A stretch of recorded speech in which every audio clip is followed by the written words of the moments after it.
Ang dalawa sa pinaka-bankable na young star ngayon. Kabilang din sila sa may magagandang mukha sa Philippine showbiz. Sa murang edad ay marami na silang napatunayan at naipundar sa kanilang sarili at sa pamilya. Alamin natin ang kanilang bahay, sasakyan, mga negosyo at net worth ngayon taon.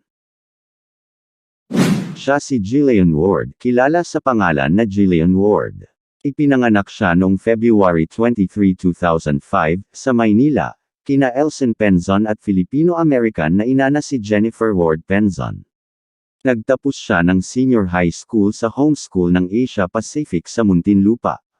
Una siyang lumabas sa isang patalastas para sa Promil Preschool, isang inuming na gatas. Bago gumanap sa TV remake ng GMA Network ng klasikong pelikulang True Disliit, ginampanan niya ang papel ni Dol Danica sa The Last Prince. Si Jillian ay nagsimula ng gumawa ng kanyang marka sa entertainment industry bilang isang namumuong teen actress. Sa murang edad ay marami na itong naipundar. Kabilang dito ang kanyang 3 palapag na tahanan sa Pampanga. Nagtatampok ang 3 palapag na bahay ng 2 kusina, sala, powder room, 3 kwarto, walk-in closet para sa mga damit ni Jillian, movie room, balcony, at loft.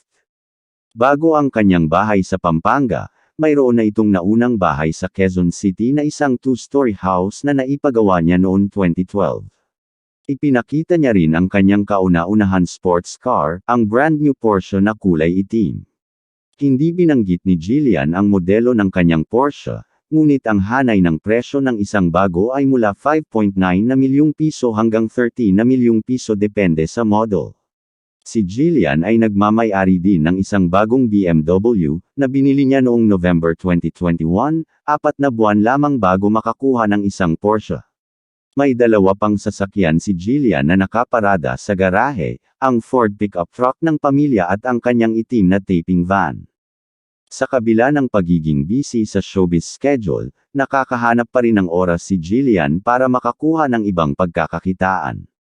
Noong November 2019, itinatag ni Jillian ang sarili niyang negosyo, ang Wonder Tea Philippines, sa Florida Blanca bilang unang branch nito.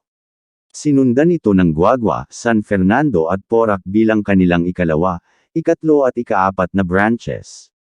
Isa rin si Jillian sa may maraming ini-endorse na produkto. Ang mga kilalang tao tulad ni Jillian ay kadalasang pumipili ng mga brand na naaayon sa kanilang mga personal na halaga at interes, na tinitiyak ang isang tunay na koneksyon sa mga produkto at serbisyo na kanilang ini-endorso o namumuhunan. Walang nakakaalam ng saktong net worth ng actress, ngunit ayon sa ibang mga website, ang kanyang net worth ay $4 million, o 227 million pesos. Pero kung pagsasamahin ang lahat ng kanyang mga Instagram, YouTube, investment, endorsements, businesses at mga kinikita sa mga serye at pelikula ay marahil na mas malaki pa ang net worth nito. Mahilig din siyang mangolekta ng mga piraso ng designer mula sa Louis Vuitton, Gucci, MCM Worldwide, at iba pang mga iconic na luxury brand. Siya si Ramona Andrew Blythe de Gugorosteza, kilala sa pangalan na Andrea Brillantes. Ipinanganak noon March 12, 2003, sa Taytay, Rizal. Sa edad na 7, nagsimula si Andrea sa ilang mga patalastas sa telebisyon at ginawa ang kanyang debut sa palabas sa komedya ng mga bata Anggoon, Bulilit, noong 2010. Ang tagumpay sa pananalapi ni Andrea ay nagmumula sa kanyang maraming nalalaman na karera sa pag-arte at pag-endorso ng brand. Simula sa kanyang maagang papel sa Goon, Bulilit, nakakuha siya ng atensyon at nagpatuloy sa pagbuo ng kanyang tatak. Ang kanyang breakthrough role ay dumating sa Annalisa, na hindi lamang ipinakita ang kanyang talento ngunit sumikat din siya sa spotlight.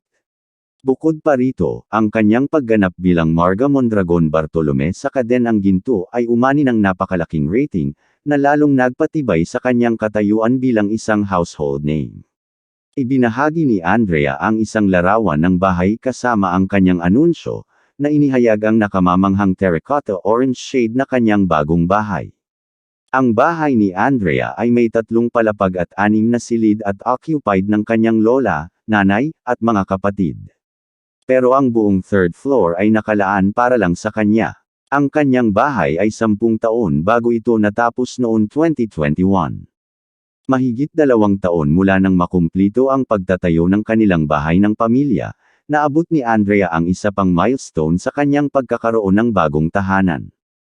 Inihayag ito ni Andrea sa pamamagitan ng kanyang Instagram page, habang ipinapakita ang kanyang sarili na komportable sa sala ng kanyang bagong bahay.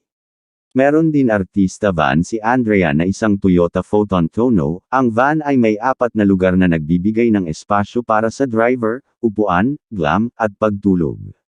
Ang mga luxurious seats ay na-customize upang magkaroon ng mga power recliner, cushions, adjustable armrests, at footrests. Ang van ay nagkakahalaga sa 2 milyong piso hanggang 2.3 milyon pesos. Si Andrea ay nag-invest sa negosyo ng fine jewelry.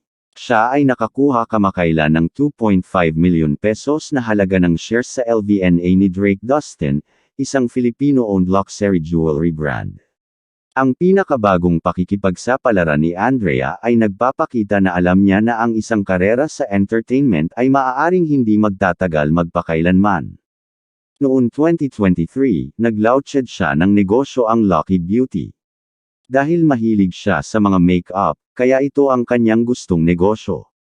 Na-inspired ito sa mga international celebrity na may mga sariling make-up business. Bukod sa pagiging CEO ng kanyang bagong negosyo, nananatili pa rin siya bilang isa sa mga pinaka-bankable na teen star actress sa kanyang henerasyon. Siya ang pinaka-follow na Filipino celebrity sa TikTok. Ayon sa online financial service provider na NetCredit, siya ang ika-5 pinakamalaking kumikita sa Instagram batay sa mga naka-sponsor na post noong 2021 na may 75 na milyong piso, o $1.2 million. In-demand din siya bilang endorser ng mga malalaking brand sa Pilipinas. Ang mga kilalang tao tulad ni Andrea ay kadalasang pumipili ng mga brand na naaayon sa kanilang mga personal na halaga at interes, na tinitiyak ang isang tunay na koneksyon sa mga produkto at serbisyo na kanilang ini-endorso o investment. Gaya ng iba, walang nakakaalam ng saktong net worth nito, ngunit ayon sa ibang website ang net worth nito ay nagkakahalaga ng $4 million, o 227 million pesos.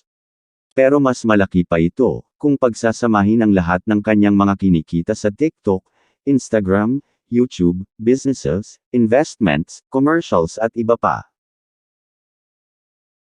Parehong mayaman ang dalawa na sina Andrea Brillantes at Jillian Ward, sa murang edad ay marami na silang narating sa buhay.